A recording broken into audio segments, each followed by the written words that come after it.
Akkamoltan irra deebi'ee hoduu sa'aatii kanaaf qabnuun kan isin dhiyeessu an dhaabataa Waljiraati. Duraan dursee matoota oduu har'aaf qabnu keessaa qabsoo bilisummaa Oromoo keessatti gumaata olaanaa kennaa kan turan jaarraa abbaa gadaa waggaa 77tti addunyaa kanarraa boqotan. Boqonnaan qabsaa hangafticha kana uummata Oromoo mara keessatti gadda olaanaa uumee jira. Reeffi jaarraa abbaa gadaa bakka isaan dhaammatan calanqoota akka hin awwaalamne mootummaa wayyaanee dhorkite akka jirtus beekame.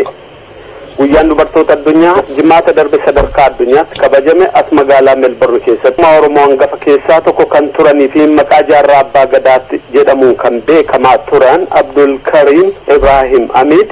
dhuma torbaan darbee irratti Yemen keessatti du'aan boqochuun isaanii beekame. Sirna awwaalcha isaanii Oromiyaa keessatti akka raawwatame illee beekame. Jaarraa abbaa gadaa Oromiyaa ba'aa naannoo gaara mul'ataa kan jirtu ganda Mudiir Gooroo keessatti bara 1936 dhalatanii akka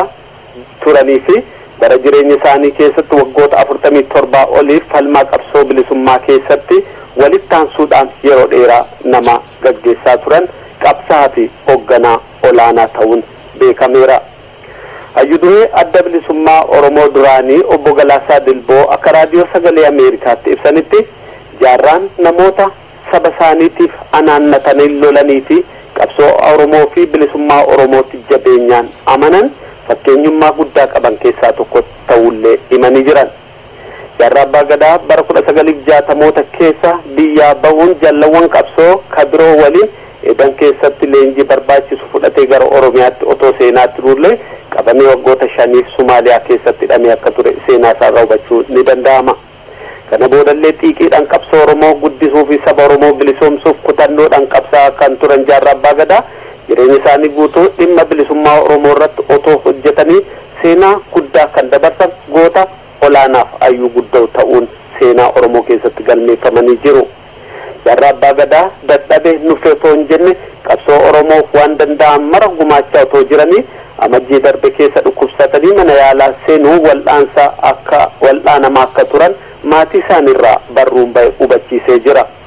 Haa ta'uti gurraandhala 25 wayyaa'anii eega gara manaatti deebi'anii booda bitootessa 3 akka tasaa dhukkuba itti ka'een addunyaa kanarraa boqotaniiru. Du'aan boqochuu sabboonaa Oromoo kanaa saba Oromoo fi sabboontota Oromoo bakka hundaa argaman keessatti rifaatuu guddaa kan kaase yoo ta'u leelliftoonni jaalattoonni qabsoo bilisummaa Oromoo marti bakka jiranitti maatii isaaniitiif jajjabina saba Oromootii fi bilisummaa hawwuudhaan yaadannoo fi hojii isaan bara qabsoo isaanii keessatti gaggeessanii fi adeemsisaa turan faarsaa fi dhageessisaa jiran.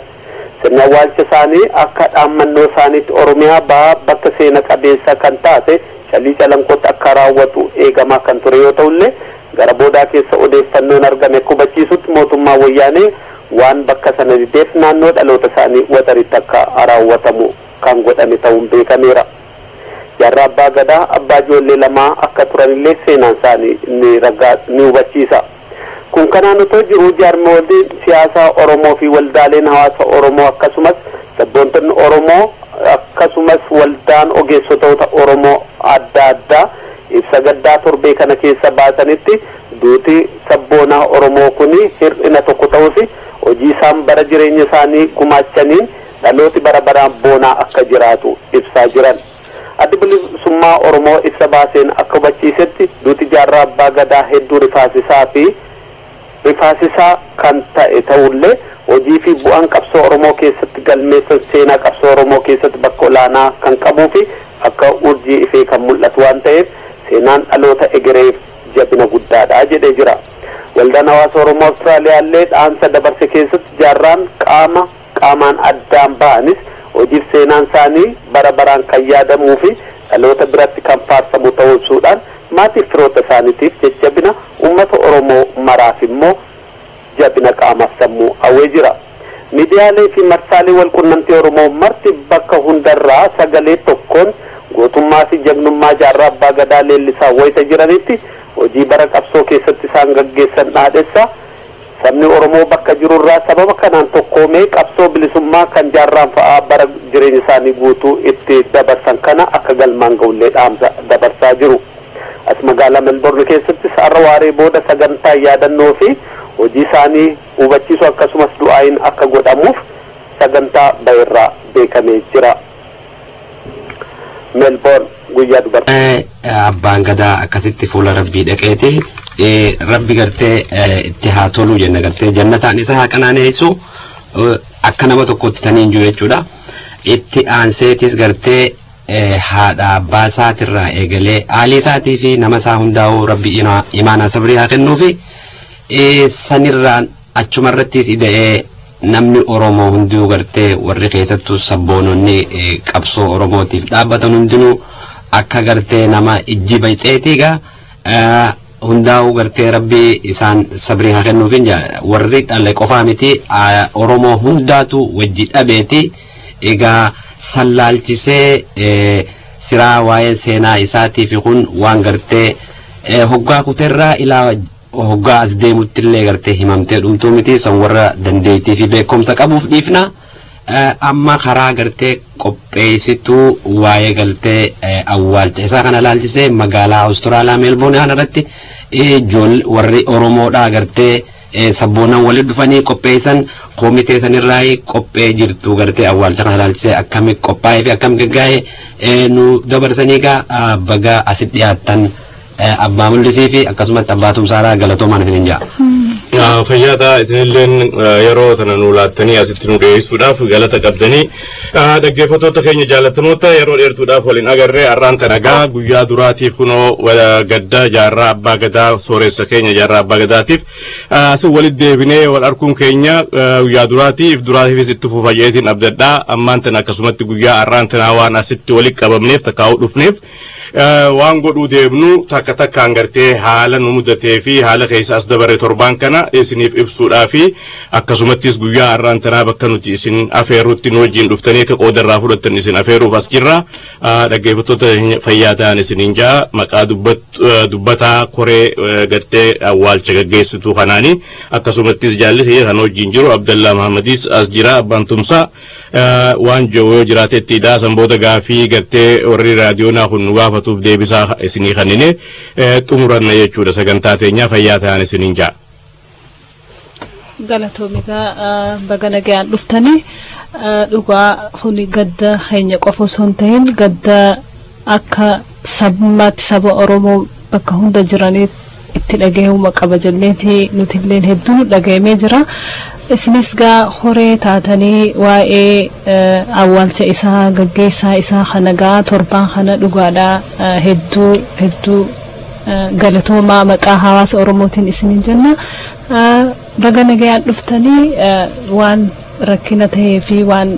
milkii isin waa'ee kanarratti hojii kanarratti isin geegaa ummataaf waan takka takka akka ibsitan obbo Abdallah. Fayyaada isinis yeroo kana isin nulaachuu keessanii fi waa hundaafuu waan dubbatamuun irra jiru ilmaan Oromoodhaa biyya keessa alaa bakka hundaa'uu dubbatanii jiran gadda gartee jaarraa abbaa gadaadhaa fuula rabbii deebuusaa laalchisee rabbi rahmataa godhuu fi warrasaa ilmaan isaatii fi jaallan qabsoo kan inni baroota dheeraa waliin gartee mirga ummata Oromootiif faajaa ture hundaafuu sabri imaanaa kannuun jaa haala naannawa kanaatti hoggaan deebuu naannawa kanatti akkuma jaarraan abbaa gadaa fuula rabbii deebi'etti bitoota isa sadii telefoonaan namni walii bilbilchee ganama saa 11tti North Melbournetti wal agarre namoonni North Melbournetti wal arkee nama 11 ni ta'a namoonni 11 kun haala jiru eega hubate booda namu waan qabatuu fi waan gadhiisu wallaalee wal jajjabeessuudhaan horee nama 4 of keessaa baasanii utubanii horeen tun karoora yeroodhaaf irratti hojjettu lama lafa kaayyatte karoorri lameen isiin lafa kaayyatte tokko yeroo gabaabduu keessatti sirna awwaalchaa kana bifa bareedaadhaan gaggeessuuf kuma 20 ummata Oromoo irraa burqisiisuudha. Inni lammada akkuma fedhettuu tahamee qunnamtiin adda addaa gaggeeffamtee meeytaan jaarraa abbaa gadaa biyyatti akka awwaalamurratti dalaguudha. Kanarratti hundaa'uudhaan nama tokko biyyatti asii bobbaasuudha. Caalatti abbaan mul'is keessa gabbu'ee kanan ibsa. Ammaaf an gama kiyyaan asmattiin irraa dhaabbadhee itti deebi'a. Hayyee fayyaa ta'e jaalatiyya dhaggeeffatoota keenya kanatti aansuudhaan koreen tun hatattamaan yeroo sanitti eega walitti dhufte booda namni kurnan kun eega walitti dhufe namoota kanaas gaa booda addaan babaasuudhaaf teenya jechuudha bakka walgahii sanitti amma nuti tuttuqeetuma isiniif irra dabarra akka gartee isinis dhageessanii wanna jettanii fi koreen tun walitti dhufteetii wal mari'attee koree yeroo turte maaliif jennaan hangi namni walitti dura walitti dhufe kun maal godhuu qabna eega waliin jee booda hawaasni guutuun bal'aan hanka dhufu yaada keenya qabannee hawaasa gartee Oromoodhaa guututti eega wal gahii gartee uummanni wal gahe booda yaada kana qabna jennee beeksifnee nama akkatti godhatanillee gaafanne namni biroo kan gartee itti goonu hin jiru isinummaa warri dura waan kanatti irraa qooda fudhatan akka nutti fuftan jaanii eega mirganuu kannan booda akkuma reefu obboleessi kiyyeetti koreen tun addaan gartee if qooddee abbaa horii qabu to'ataa horii akkasumas dubbataa dhaafii wal qunnamtii waan kana laalchisee qunnamtii teenyatti fufne jechuudha hojii teenyatti fufne akkasumatti gaa ogguu gartee du'a sooressa keenyaa jaarraa abbaa gadaa eega dhageenye booda maal godhuu qabna waan jiru haafne kanuma laalchisee Oromoon gartee addunyaarra jirtu tan diyaaspooraadhaa hundinuu koree takka tan hatattamaa dhaabuun dirqamanutti taate jechuudha. Austraaliyaa qofa osoo hin ta'in Ameerikaa, Awurooppaa fi akkasumatti London, Ingilizii fi biyyoota biroorraa walitti baanee koree takka tan jiddu galeessaa uumuudhaan haala gartee itti sooressa keenya awwaallannu gaafanneetti turre jechuudha. Haa ta'u malee gartee firaa fi firoontiin akkasumattis obboleeyyan sooressa keenya biyyuma inni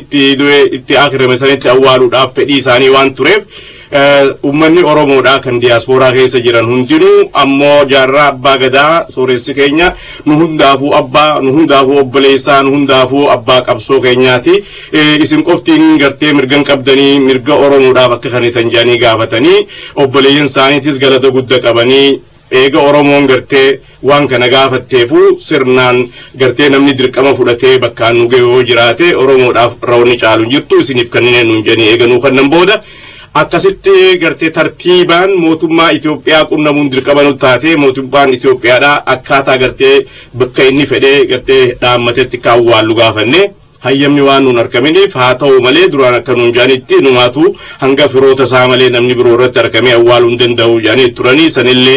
akka gartee biyya inni itti dhalate magaalaan itti dhalate wataritti awwaalamuu ni danda'a namoonni Oromoo kan birootillee irratti argamuu ni danda'a janii egaa hayyamanuu kannan booda guyyaa Jum'ataa magaalaa San'aarraa xayyaaraan namoota gartee koomitee jiddugaleessaa tan London irraa fi akkasuma Yemen irraa waliin uumne keessaa waliin xayyaaraan bararuudhaan magaalaa Finfinneetti eega qubatan booda sanirraa akkasumatti xayyaara birootiin magaalaa Finfinnee irraa karaa magaalaa Dirredawaa bararsiisuudhaan guyyaa Jum'ata salaata irratti gartee magaalaa Dirredawaa masgida Jum'aatti irra salaatanii san booda makiinaan walitti dhaabbattee hiriira guddaadhaan magaalaa Dirredawaa irraa karaa magaalaa Watar eega deeman booda salaata asrii magaalaa Wataritti irra salaatanii namoonni 30 olitti lakkaawaman kan magaalaa adda addaa magaalaa Baabbilee magaalaa Fadis magaalaa Dirredawaa magaalaa Harar magaalaa Watar magaalaa Calanqoo magaalaa Dazarii fi akkasuma naannoo san kan jiru hundinuu bakka takkatti argamuudhaan haala guddaadhaan gartee waan kana awwaalcha kanarratti argamanii nutis gartee koreen tun Oromoo diyaaspooraa jirtu tan gartee torbaan kana guutuu mana siyaasaadhaa kan irratti wal mari'atan kan mana adda addaa hunda cufanii bakka takkatti walitti deebi'uudhaan gadda waliin gartee bahuudhaan akkasumattis haala adda addaa du'aa'ii sooressa keenyaa godhuudhaaf kan turaniif seeraan gartee bakka itti awwaalama qabrii isaanii gubbaarraa akkasitti telefoonaan dabarsuudhaa fi uummanni hundi dhaga'ee kan itti dhaga'amee fi bu'aa isaaniitii fi akkasumas naasuudhaan hundinuu awwaallannee guyyaa Jum'ataa addaan gallee jirra. dhaggeeffatoota keenya gaa har'a guyyaa raantanaawonni asitti walitti qabamneef warri dhaga'inis akka dhaga'iisanii fi akkasumattis guyyaa har'aa sa'aa 3 irraa kaafnee bakka Flamington Hall Mount Alexander irratti namoonni Oromoodhaa kan taatan hundinuu akka achitti dhuftanii guyyaa gaddaa kanan wajjin qooddatanii akkasitti du'aa'ii goonee fi sooressa keenya itti dhaammannu waliin itti dhaammannu isiniif himna wanni guddoo wanni jirtu gaa wanni koreentu raawwatte waan kana irra guddaa isaa achumattuu dhaga'uuf teessan jechuudha waan goone waan asumarra gaggabaabsine yeroonis waan gabaabduu taateef yeroo raadiyoonaa saammachuun dirqama keenya waan ta'eef akkana isiniin jenna kabajammoota dhaggeeffatoota keenya angara kiyyaan abbaa mul'isii abbaa tumsattiin isin deebisa.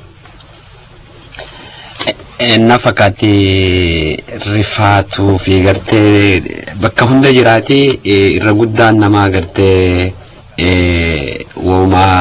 wanni uumame gartee numa du'a hedduu ajaa'iba nu taate ammoo gaa waan ta'e qeebalumaan nurra jiraati namni Oromoodhaa irra guddaan dubbachuullee dhaga'ullee hin danda'u warraan tana gartee akka ijoolleetti guddaa fi xiqqaan hundi boohaa jiraati.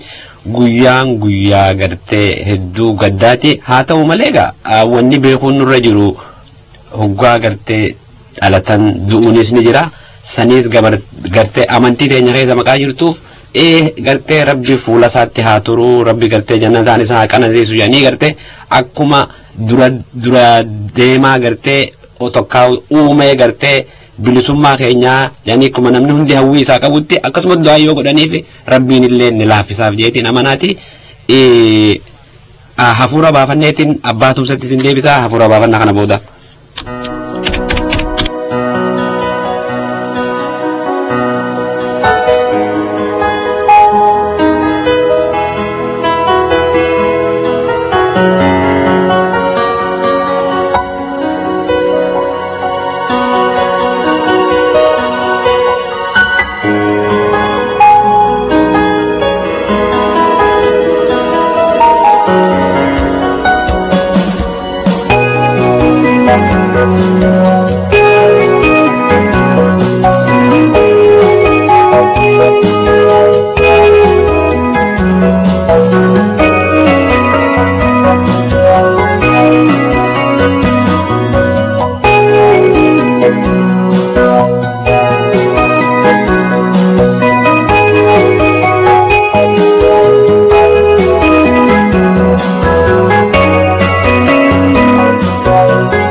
dhaggeeffattoota keenya gaa akkuma jennetti qoyxi namaa fuulli namaa mataa namaa hundi irraan tana qabamaadha jechuudha. Agaa qabamuun nama rabbi sodaatu gartee rifaatuu gartee rifannasan rabbii keenyaa fi namallee agarsiisudha. Kanumaafuu rabbi nurraa haa qeebalu. Wanni nama ajaa'ibsiisu hanga dhageenyetti gaa qopheen warri waan kana geggeessan waan gaarii numani irra guddaa kana fakkaatutti achi dhaga'uu deemnaa bakka irraan tana wal dhufuu deemnu kana. Haa ta'u malee ani osoon warra qopheessitootatti hin dabarsin akka nama tokkotti ammallee warri galatoonfadhu sii galee warra waan hin taane gartee anjeessee awwaalchisaa battee bakka haqa godhattee biyyee isaa sanirra geessuun wanni san caale hin jiru akka nama tokkotti wanni na mul'atu ani wanni sanii olii hin jiru jechuudha. Kanaafuu taasanii achiigaa namni akka amantii keessa beenutti wanuma gartee jiru dalagataniitu archi booda nama gargaara. Haa ta'u malee akka beenuu fi akka dhageenyaa turretti jaarraa abbaa gadaa wanuma gaarii malee waan gaarii ummata isaatiif saba isaatiif hawwuu malee ka godhe hin see'u garuugaa rabbirraa namni nagan baane. Haa ta'u namni kasi faarsuus kasirraa rifatuus numa jira sun uumaa namaati san maaliif ta'e jechuu hin dandeenyu. Amma kanumaafuu gaa qopheessituu guyyaa saniitii fi warrummaan gartee biyyaa fi alattuu waan kanarratti hiriira fudhatan hundinuu waan jabdu dalaganii maqaa sabaatiin galanni guddaan isinii haa ga'uun jaati. Amma karaa qopheessituu isin dabarsaa abbaatumsaa Abdallaa Mahammad. Fayyaada sagantaan guyyaa irraa za'a 3 irraa jalqabee hanga halkan walakkaa namoonni danda'an qoodarraa fudhatanii sagantaan kun maal fakkaataa akkamitti geggeeffamaa kan jettu yoo ta'e abbaan mul'is akka dubbata horee tanaatti akka duree horee tanaatitti maaltu geggeeffamaa tokko tokkoon ibsachirratti sanbooda sheekotiin haa ulamaa'onni biyya tanatti arkan yaasiinii fi tabaarak qaraanii du'aayii godhan. Du'aayii kana booda haawwan keenya shamarran keenya dubartoonni keenya warri naannawa kanatti argaman rabbi galataa deebisuu fi tajaajila barbaachisaa keessummoota guyyaa gaddaa kana argamaniif nyaataa fi dhugaatii qindeessanii akka gaarii sagantaa kana geggeessan jechuudha. Isatti aanee dhaamsa jaarraan abbaa gadaa fuulli rabbi itti haa tolu bakka adda addaatitti dubbatan akka kiliippiitti mana san keessatti argisiifama jechuudha. Isatti aanee warra jalqaba jaarraan abbaa gadaa qabsootana yeroo itti seenu adanitti warra leenjii waliin fudhate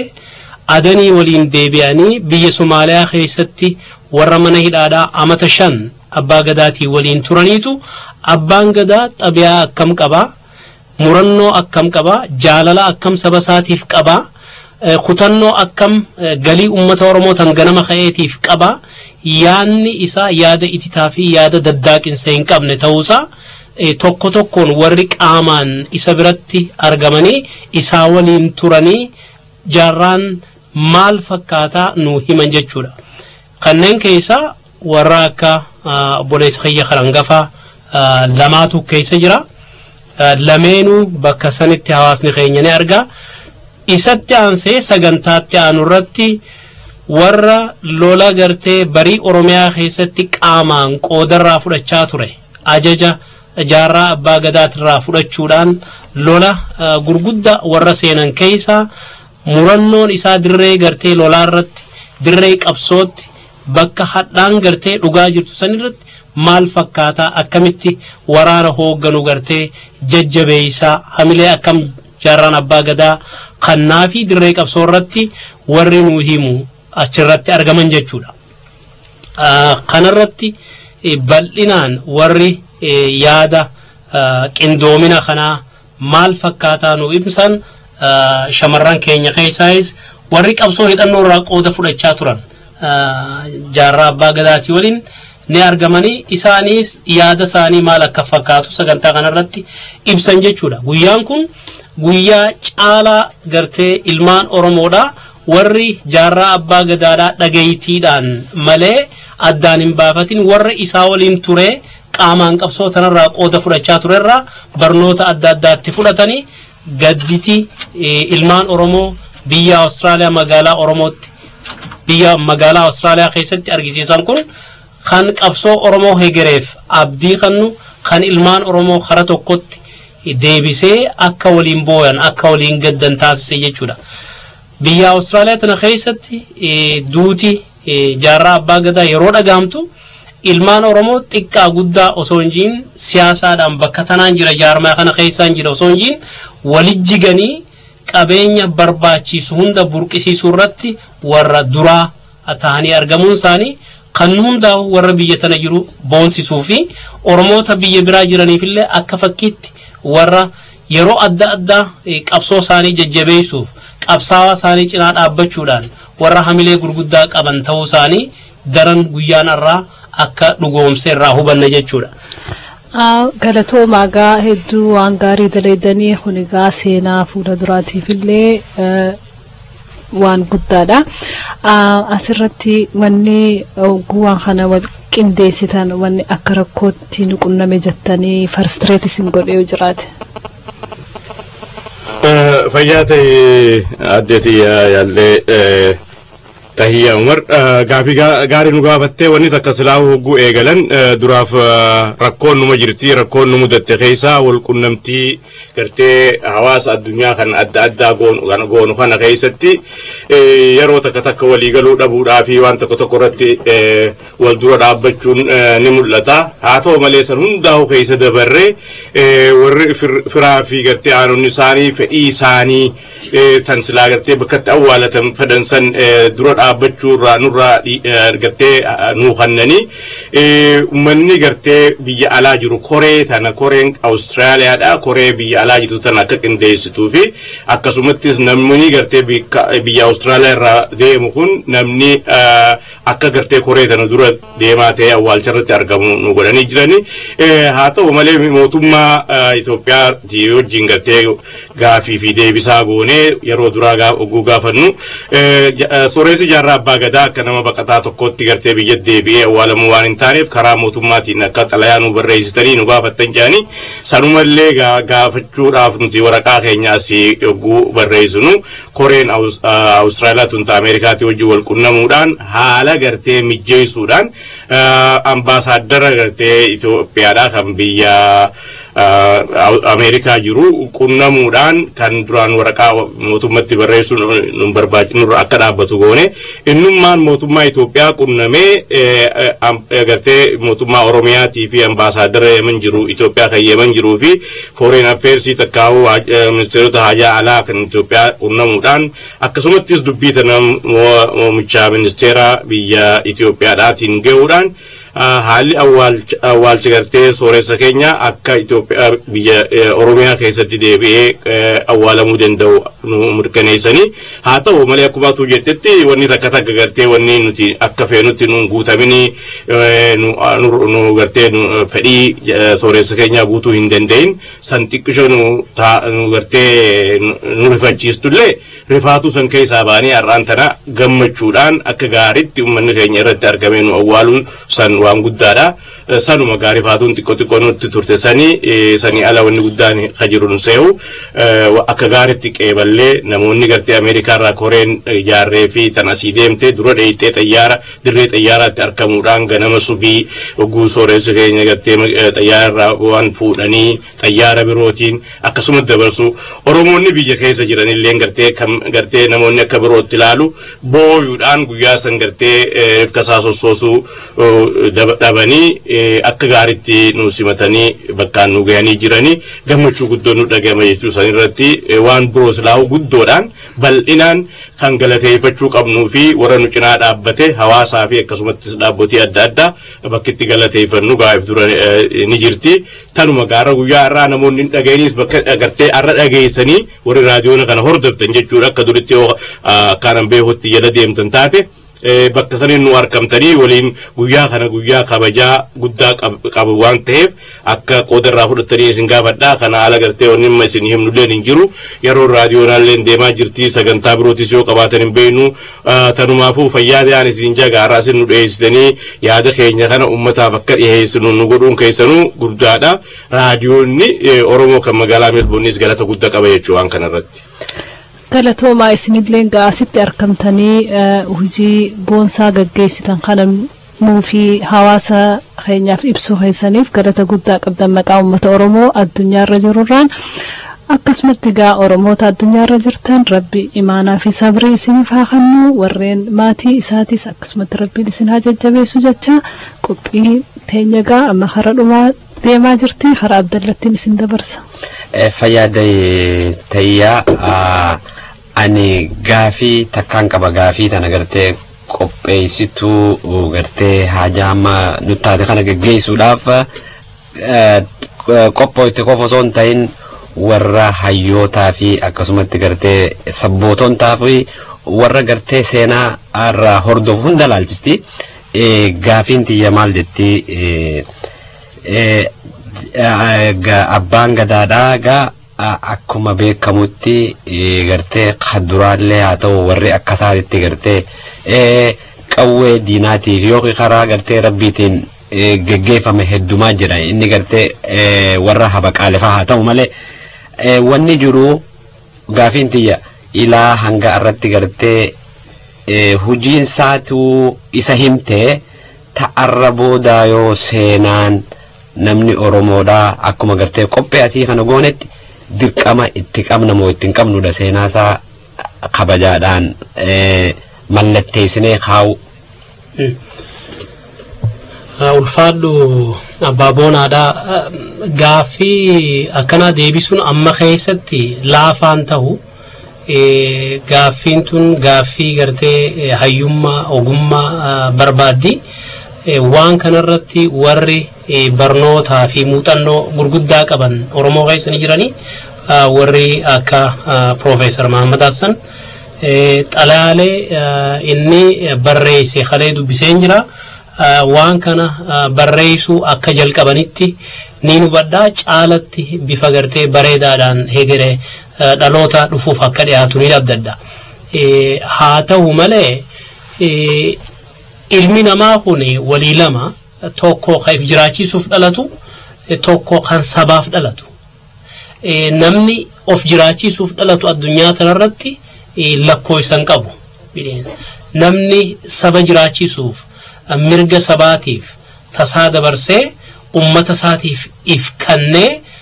jiruu saba isaa jiraatu hedduu xiqqaadha. Oromoo keessaa jaarraan abbaa gadaa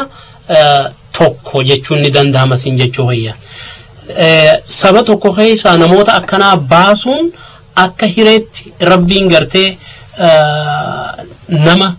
akkanaas keessaa baasa malee waan gartee guyyaa keessaa namni ofii gartee of uumuu danda'u miti. Kanaaf ummanni Oromoodhaa guyyaa kana yeroo guyyaa gaddaati jennu gadda gartee laafaadhaa miti gadda gartee ulfaataadha gadda gartee arra xiqqaan guddaan diinni keenya hundi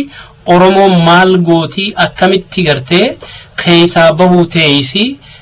warri bakka bu'u hoo jiran moo hin jiranii kana hunda nurraa eegan. Kanaaf warri gartee seenaa barreessitoonni keenya waan kan hunda walitti cumfanii akka baasan abdiin qaba. Haa ta'u malee gaaffiin kee gaaffii ulfaataadha jee xumureen jira. Galatoomi naa deebiste anilleen gaaffiin tiyya isinirraa haa eegaltu malee gaaffiin tiyya bakka hunda laalte bakka isin jettan saniitiigaa. Tana umrii onaa kennega waliinuu itti dhufaa jiraannaati galatoomaan isiniin jaammaa hafuuraan baafannaati hin fagaatina hojjeturaan isiniin jaa. What is a stroke? Stroke is a brain attack, not a heart attack. Facts. Did you know every 30 minutes in Australia someone dies of a stroke? Every 4 minutes someone has a stroke. Stroke is Australia's second largest killer after cancer and heart disease. It affects 14,000 Victorians every year. Stroke affects the elderly and the young. It is the biggest cause of disability in our community. You can help yourself, a friend or a child by looking out for these signs of stroke. Dizziness, Severe headaches, numbness on one side of the body, garbled speech. dimness or blurred vision. For support, please call the Stroke Association of Victoria. 9670 1117 or 1300 434 233. The Stroke Association of Victoria. Helping those affected by stroke.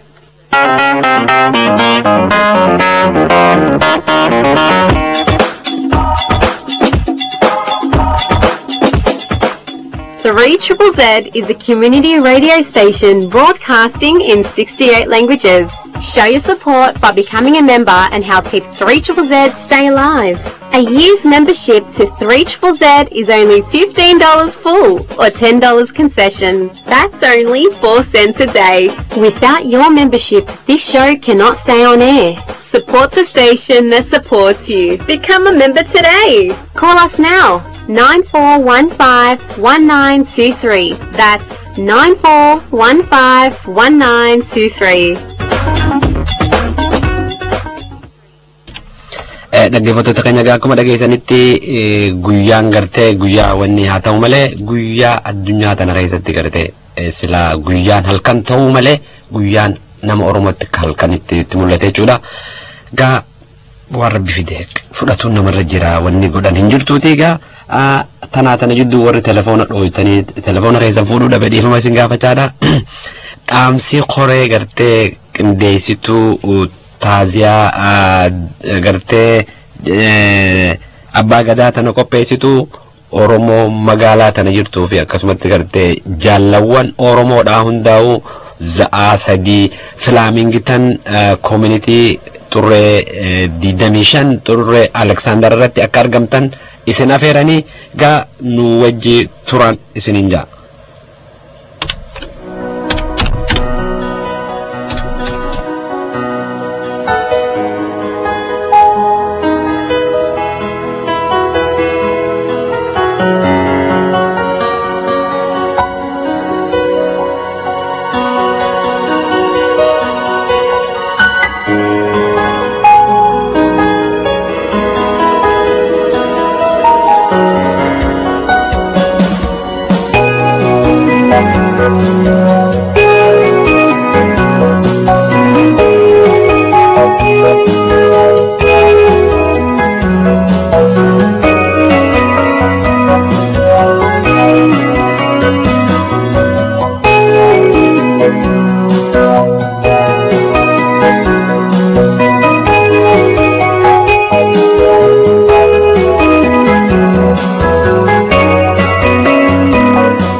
nama telefoona irra jiransa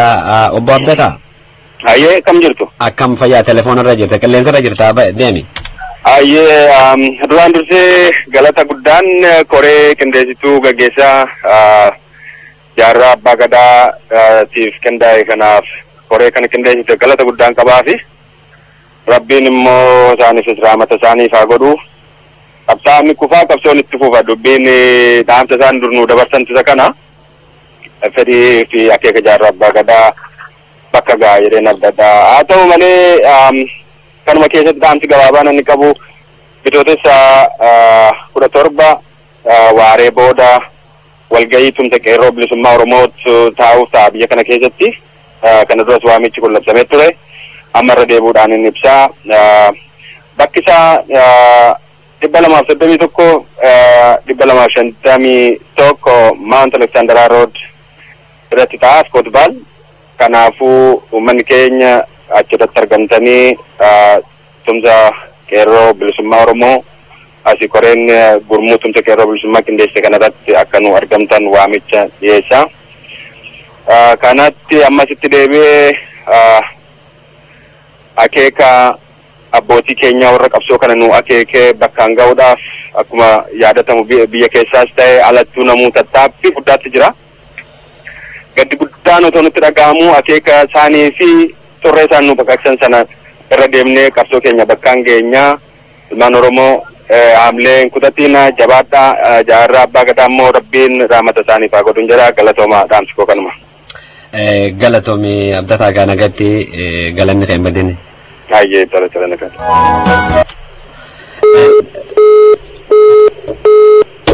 Dhaggeeffattoota keenya gaa qopheen teenya itti fufaa jirtiiti gartee maqaa qopheen teenya dhumaa jirtuuf gartee guyyaa gartee guddaa gartee nama mataa nama Oromoo keessatti irraanfatame kana laalchisee warra gartee sabboonota isa duraaf dabran kakkartee waaqoo guutuu ammallee kanii maqaa isaanii himuu hin dandeenye hedduudha jira haa ta'u malee gartee isaan angafaa fi ilaa gartee eegallirraa ilaa irratti umrii isaaniitti balleessanii ammallee gartee araarama rabbiiti kadhannaa fi irra deebi'eetiin haadha abbaa isaatirraa eegalee aaliisaa warransaa firoowwansaa akkasumattis qabsoowwan Oromootii fi obboleeyyan Oromoo hunduu gartee rabbi imaanaa sabrii isinii haa kennuun jaa egaa isin haa jajjabeessuuti guyyaa kana yaadachuun jechuun gartee warra Oromoodhaa gartee Oromoota sabboonota tana duraa gartee akkuma taatettu asirraa deeman du'an jechuu kiyya itti yaada guyyaa itti yaadataniin kanumaafuu gartee egaa rabbi rahmata isaaf haa godhu torbaan gaarii isinii hawwaadhaatiin taphatti aanu kanaan nagatti isiniin jaati irra deebi'ee ammoo warri gartee hin dhagayin karaa bakka qopheen jirtu turree 25 Mount Alexander Flamington Community Center bakka ijoollee alada itti barsiifnu saniiti achitti akka argamtan isiniin jechaadha torbaan gaarii isinii hawwaadhaa naga jiraadhaan isiniin jaa.